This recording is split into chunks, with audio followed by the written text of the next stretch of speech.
ఎందుకు సరెండర్ అజ్ఞాత నుంచి బయటకు రావాల్సి వచ్చింది? నేను కేసీఆర్ మీద నమ్మకంతో వచ్చిన, ప్రభుత్వం మీద నమ్మకంతో వచ్చిన. కొంత పని చేసింది, ఇంకో కొంత కూడా చేస్తుంది అనుకుని వచ్చిన. చేస్తుందని ఇప్పుడు కూడా ఆశిస్తున్నా ప్రభుత్వము. కానీ బయటకు వచ్చారు కదా, మరి మీ మీద కేసు ఉంది కదా, ఆ కేసు గురించి ఏం చేస్తున్నారు? ఎవరి సార్ చచ్చింది? నువ్వు ఎవరిని చంపినావు? అలీముద్దీన్ దీంట్లో. నువ్వు ఎవరిని చంపినావు? నయీముద్దీన్ కదా. మరి ఎందుకు చంపినావు అని ఎన్కౌంటర్ చేసి? ఆయన అరాచకాలు చేస్తున్నాడు. మరి ఆడేం చేసింది? మరి ఆయన అరాచకాలు చేశాడు, మీ చెల్లిని చంపాడు. అంతే కదా. అని మీరు చంపారని ఒప్పుకుంటారు? నేను ఒప్పుకోను, ఎవరు చంపిండో. కానీ నా మీద కేసు పెట్టినావు, నువ్వేం చేయాలి ఇప్పుడు? అది నీకు నిజాయితీ ఉంటే, నీకు అవన్నీ ఉంటే ఏం చేయాలి? నువ్వు ఆ కేసుని తీసేయాలి. ఉంటే ఒకవేళ తీసేయాలి. మమ్మల్ని హక్కునే చేసుకోవాలి. నా తెలంగాణ గవర్నమెంట్ మమ్మల్ని హక్కునే చేసుకోవాలి. మా సాధక బాధకాలు తెలుసుకోవాలి. మా చచ్చిపోయిన ఫ్యామిలీలందరినీ దగ్గర తీసుకోవాలి. తెలంగాణ అనేది నువ్వు ఒక్కరిని తెచ్చింది కాదు, ఇది సకల జనులు కష్టపడితే వచ్చింది. అయితే నువ్వు అందులో మొదటి భాగంలో ఉన్నోళ్ళం మేము. చాలా టీవీ ఛానళ్ళు కావచ్చు, చాలా మంది కావచ్చు. ఇప్పుడు తెలంగాణలో పోయి ఎవరు నన్ను అడుగు, మొదటి బలిదానం ఎవరిదైంది తెలంగాణలో అని చెప్తారు. నీకెందుకు లేదు అది?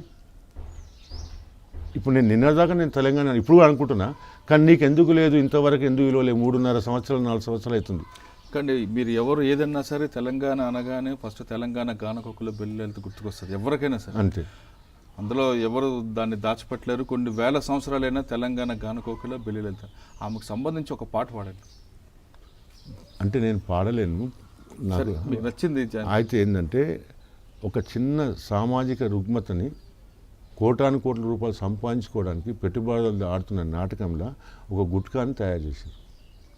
ఆ గుట్కా తింటే క్యాన్సర్ వస్తుంది, నోట్ క్యాన్సర్. అప్పటికే చాలామంది స్టార్ట్ అయిపోయింది. ఇప్పుడు నా సెల్లో మొన్న ఒకరిని తీసుకొచ్చిన, మా తెలిసిన, ఇది మొత్తం తినేస్తున్నాను. అప్పుడు ఆమె పాట పాడింది. మైసగౌడ్ అని ఆలేరు ఉంటే చనిపోయిందట. ఆయన రాసిన పాటని పాపులర్ చేసింది బెల్లి లలిత. రాసింది ఆయన, పాపులర్ చేసింది బెల్లి లలిత.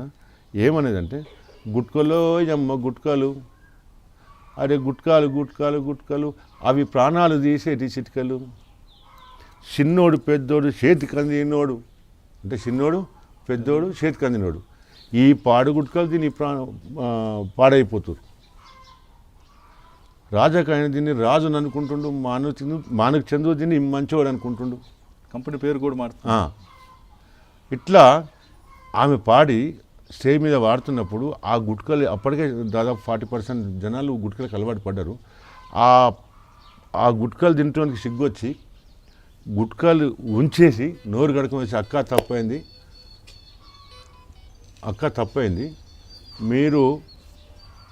మీరు ఏంది చెప్పింది కరెక్ట్ అక్క అని ఉంచేసి ఆ ప్యాకెట్లను ఆమె ముందే పడేసి వచ్చి జనం తప్పైంది అక్క అని ఆమెని అడిగిన రోజులు ఉన్నాయి.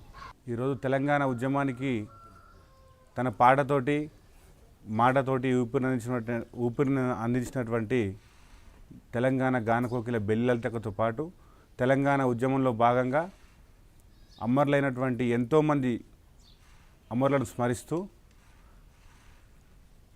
తెలంగాణ కవి ముక్క కరుణాకర్ రాసినటువంటి పాట రేపు వచ్చేటువంటి జనరేషన్ వచ్చిన తెలంగాణ విద్యార్థుల కోసం ఉపయోగపడాలని, విద్యార్థులు ఎట్లా ఉంటే ఈ తెలంగాణలో మనం అన్ని రంగాల్లో అభివృద్ధి చెందుతామని చెప్పి చాలా గొప్పగా 20 ఏళ్ళ కిందనే రాసిండు.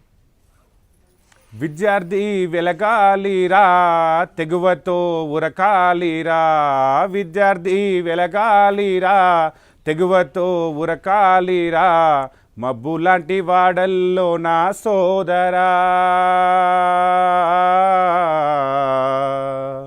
వెన్నెల్లా వెలిగి ఇవ్వాలిర సోదరా, నీవు వెన్నెల్లా వెలిగి ఇవ్వాలిర సోదరా. అంటే అప్పటికే సామాజిక మార్పు జరిగినట్టే కదా, ఆ పాటకు అదే పవర్. మీరు చూస్తున్నారు ఐ డ్రీమ్ న్యూస్ని. మీరు చూస్తున్నది ఐ డ్రీమ్ న్యూస్. అంటే కళలని నిజం చేస్తూ ప్రజలకి నిజాలని కళల ద్వారా తీసుకొచ్చే ఐ డ్రీమ్కి మై బెస్ట్ విషెస్. మీరు చూస్తున్నది ఐ డ్రీమ్ న్యూస్. మీరు చూస్తున్నారు I dream channel. For more videos please subscribe I dream. మరిన్ని వీడియోల కోసం ఐ డ్రీమ్ ని సబ్స్క్రైబ్ చేయండి. Please subscribe I dream. And I am very much satisfied with the way interview went on. Kindly subscribe to iDream. For more videos, subscribe to iDream. and loads of fun entertainment and content. Do watch iDream.